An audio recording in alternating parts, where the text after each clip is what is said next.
Yo, yo, yo, yo, yo, yo, yo. Back once again by popular demand. This is the Cry Me a River Wrestling Podcast, the wrestling podcast by wrestling fans, for wrestling fans, and purveyors of WWE geography. Yeet. Yeet. Okay, so we're going to cover, we got a lot to get to. A lot to get to. And some very intriguing storylines going on in the WWE. So, yeah. So, you know, as always, we got our host here. We got your boy Big Daddy. We got your man. Slam Master J. Slam Master J. If you know, you know, and if you don't, look it up. Google is your friend. We're gonna cover SmackDown and Raw. Like I said, we got some really intriguing things to cover. Some things I think we're gonna elaborate on. So we could be a little long, but there's some things that definitely deserve discussion. Before we get into SmackDown, I wanted to bounce off for you since this isn't technically WWE news. Somebody that we know and love put in a trademark for a new name. Yeah. The Hurt Syndicate. Should have been a WWE thing. Well, ass. So, Bobby is available. Shelton is available. Montavious is available. And they have also put in for a trademark of the term ghetto strong style, which I know several people who are purveyor of. One is my man Slam Master J. But right? All right, so what are you thinking about that? How you feel about that? I feel like good for them because their talents were kind of squandered at WWE. But I don't know. I watched MVP since he got in the business, like in WWE at least, is what I'm saying. So, like, I remember Bobby Lashley in 2007. Well, MVP is what, like 50? Something like 50. But spot duty, he can still carry his weight. Well, even if you just had him as a manager that just talked, his value was there. Well, yeah, because Bobby is not necessarily strong on promos, and neither is Shelton. Like, they're okay on promos. They're serviceable now. They're way better now than they were. But, I mean, if you got somebody that can talk for you like that, let MVP do it. I don't know. Do you have any possible replacements for Cedric Alexander in the Hurt business? Who do you think could do that? That's currently a free agent. Because I will be honest. Because I'll be honest, I like Obafemi, but he's not a free agent. He would fit perfectly in the Hurt business. But he's not a free agent, so he's off the table. But so far as if I were going to go be part of a stable and I was part of the Hurt Syndicate, then I were MVP, who would I pick? Honestly, I have no idea. I don't know if Jay Lethal's available. Don't think he is. Because I feel like that would he is part of AEW. I don't know if he's. Well, I don't know. Plus, Jay Lethal. Okay, I'm gonna be honest with you. Jay Lethal got some miles on him. That is true. I would prefer to have a younger guy, just because all of those guys are old. Like Lashley's 48. Yeah, real talk. Like I said, I watched him in 2007, so he's been wrestling for. Yeah, Heat. I didn't know that Lashley had that same thing that Jada Pinkett Smith has. Oh yeah, that's crazy. I didn't know that. Yeah, I didn't know it either. But anyway, I may have already covered that on the pod. But anyway, it's out there now. Yeah, he's got. That's why he shaves his head all the time. I thought it was just something he got used to after being in the military. I didn't know there was actually like a reason. Yeah, he's actually got alopecia. So I didn't know that. Yeah, but I mean, is there anybody you think? I mean, Ricochet. Ricochet. Ricochet. I know you like Ricochet. I'm not sure I like Ricochet in the Hurt Business. Well, I feel like if we get, However, if you're looking for a flippy dippy doodah guy, he would be your guy. well, he can do more than that. If you get the mean Ricochet that we saw the slightest bit of in WWE, the one with the edge, I feel like that would be the Adam Copeland. Not that edge. No. Oh, okay. My bad. But I mean, like the one with the edge to him, he's like kind of just like mean and like we'll rip out your throat at a moment's notice. That Ricochet, I feel like would be a great fit for the Hurt Business. You're right. We didn't see a lot of that Ricochet. That Ricochet does exist. We have seen it from time to time. I wanted them to really explore that character more in WWE, but they never did. They never did. I don't know if you know what, in a way, I'm kind of glad that Ricochet is leaving, because I don't know if I feel like he was utilized as best as he could. Well, also, I feel like they were kind of has left. It's not is leaving. Has left. It almost kind of feels like they were trying to hinder his growth a little. And so, like, as a performer, I feel like also that would be good for him. You gave him the speed belt. Come on now. Yeah, there's that. Bruh. Come on. He deserves better than speed belt. That's a belt you can't even wear on the TV show. Because it's property of X. You can't even wear it on the TV show. If you got the speed, because right now, people don't even know who has the speed belt. Do you know who has the speed belt? I know you do. I only do because they announce it every week, every time he wrestles.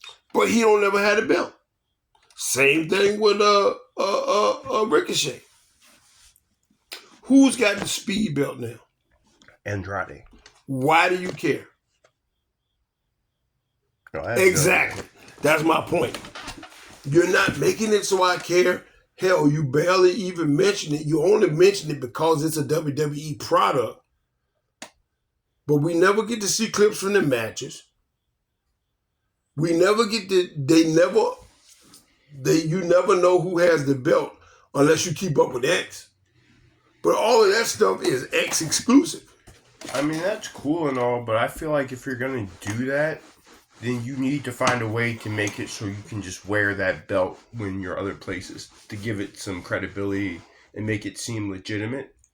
Because if you're also trying to use speed to build other superstars, it won't legitimize them unless you do that.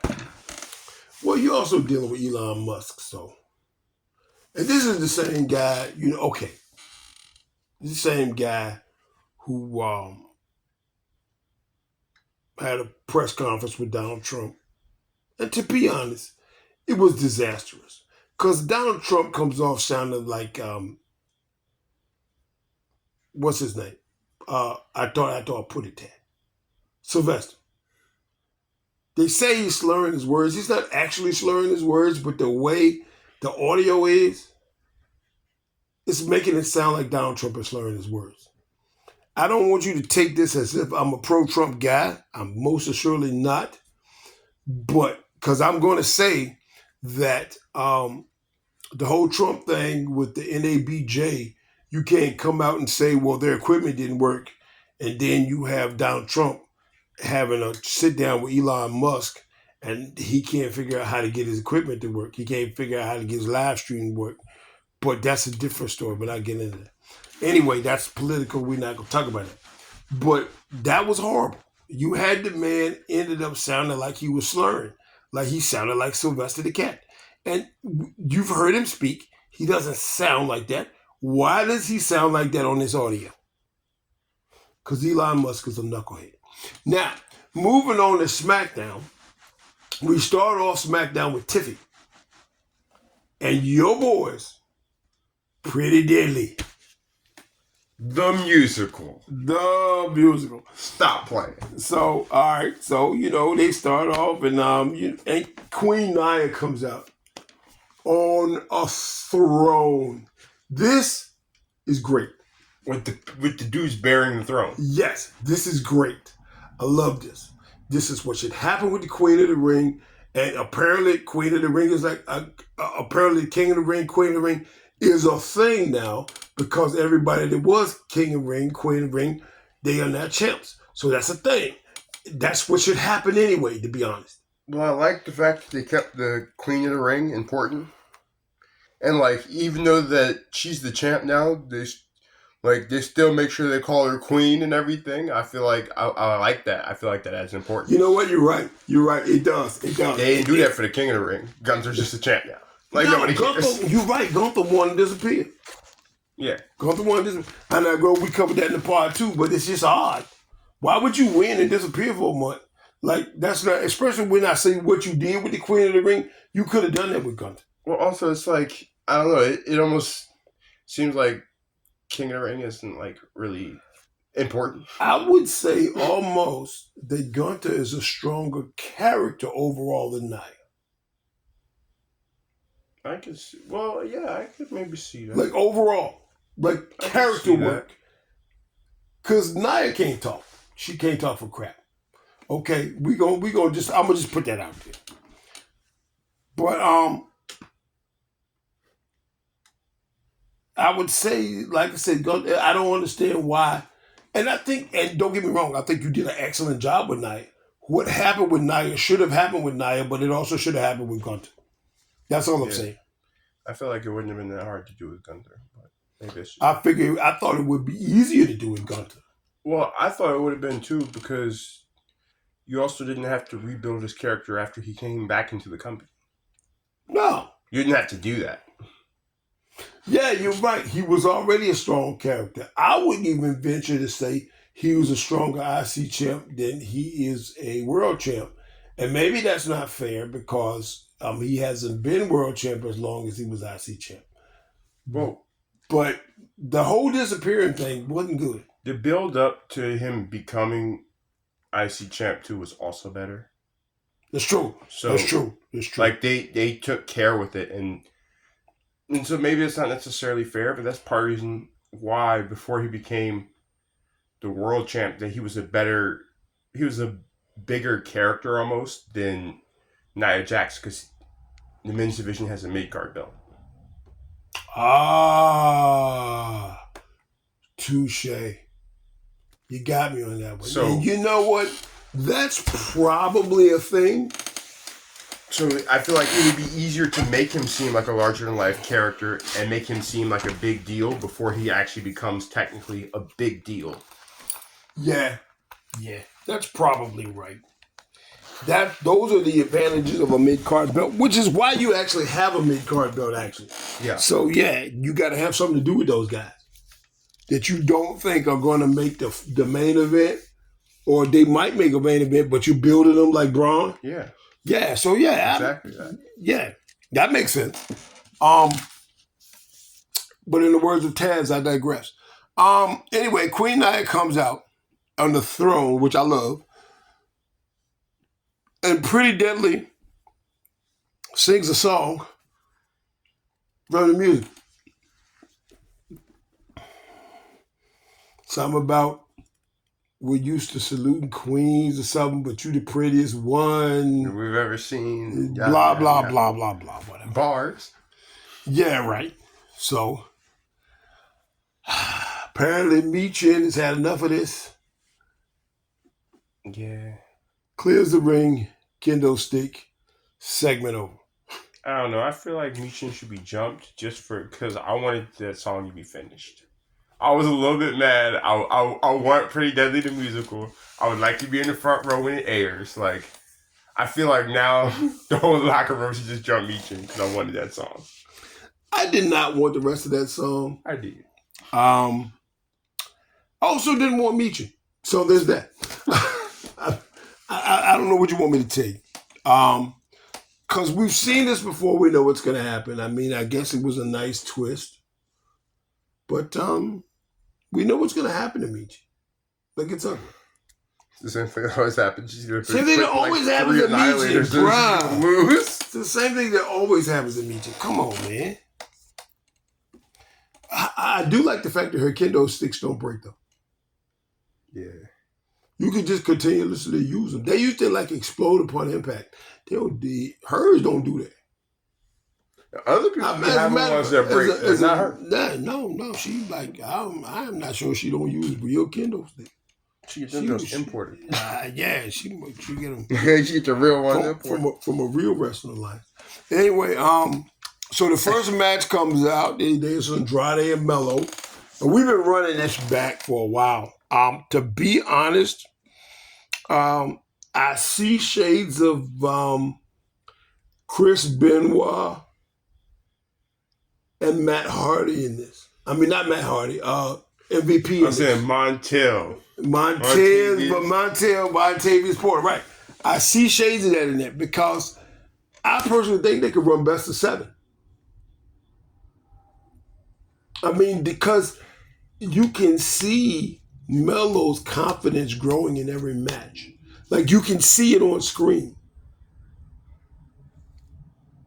I don't know. I feel like it takes a special 2 guys to get that done, but also it's a really cool thing to watch. It is a cool thing to watch. And Andrade can be that guy to get Melo over, to be honest.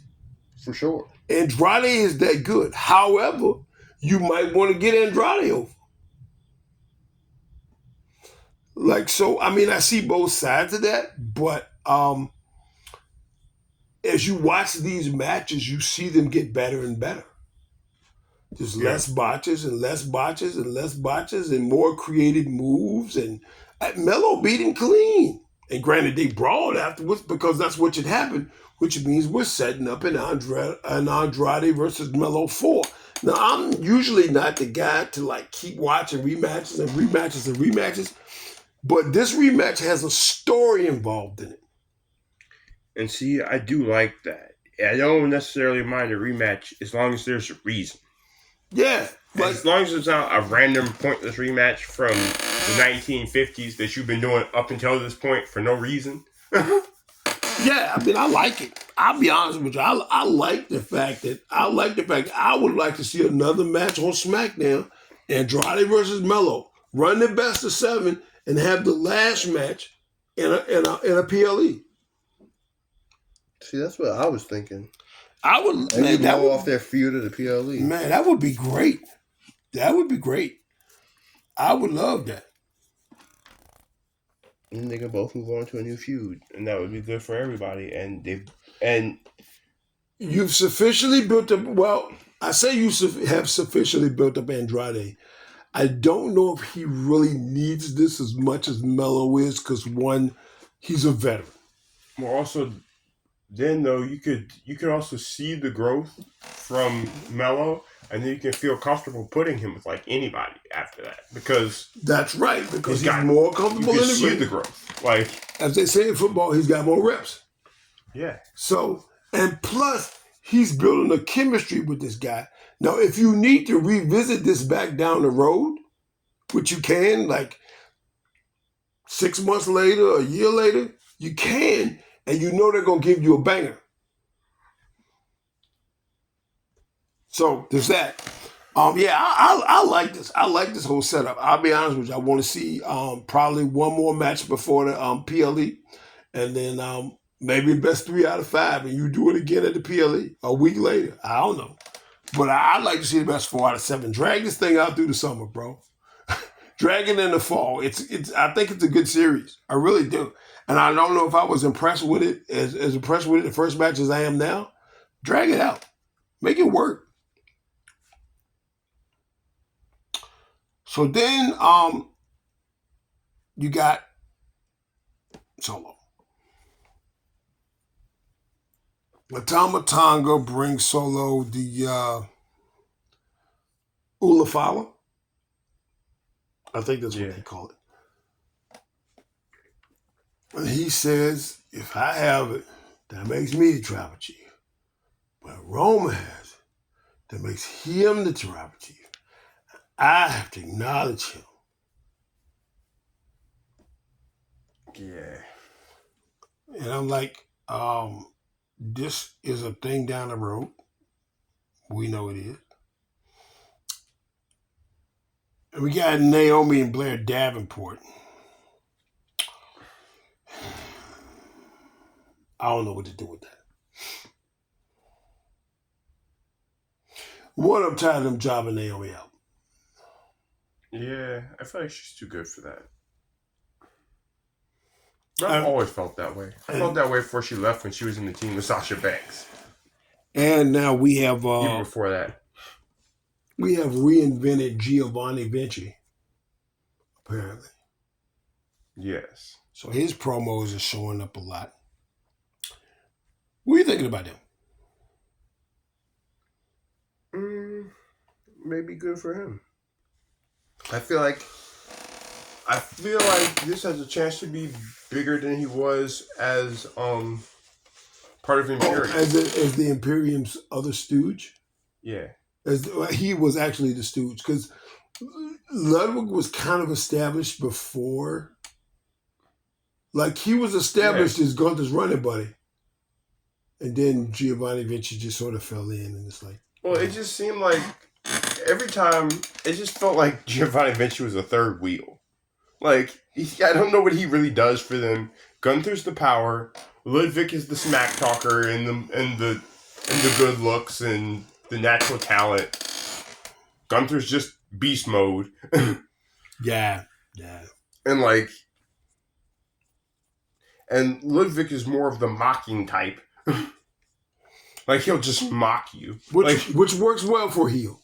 It does. Yes. But I'm saying, like, it doesn't feel like, I'm like, so you know you have all the different roles in the faction, and it's just Giovanni Vinci after that, and I don't even know what his role was, really. It felt like he was just added muscle. Not even. Like he was just a hired hand. Not even, because he got his butt kicked most. When the Imperium was taking a butt whipping, 9 times out of 10, Giovanni Vinci was the one that was taking it. Yeah. It just felt like they were throwing me in when they wanted somebody to get beat up. Exactly. So they could keep the other two looking good. I was like, yeah. Want to keep them looking good? Just have them win. Just have them win. Imagine that. And that would be a problem. All right. So then you got Theory and Grayson. They in the back. They talking about your boy, KO. Now, you know KO don't really want the title shot, whatever. But it is what it is. Yeah.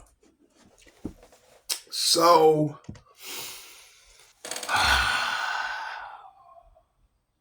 KO comes out behind it. You know, they talk about KO, say he's not good, and he don't deserve a title shot, and it should be an easy win, and easy dub, as they put it.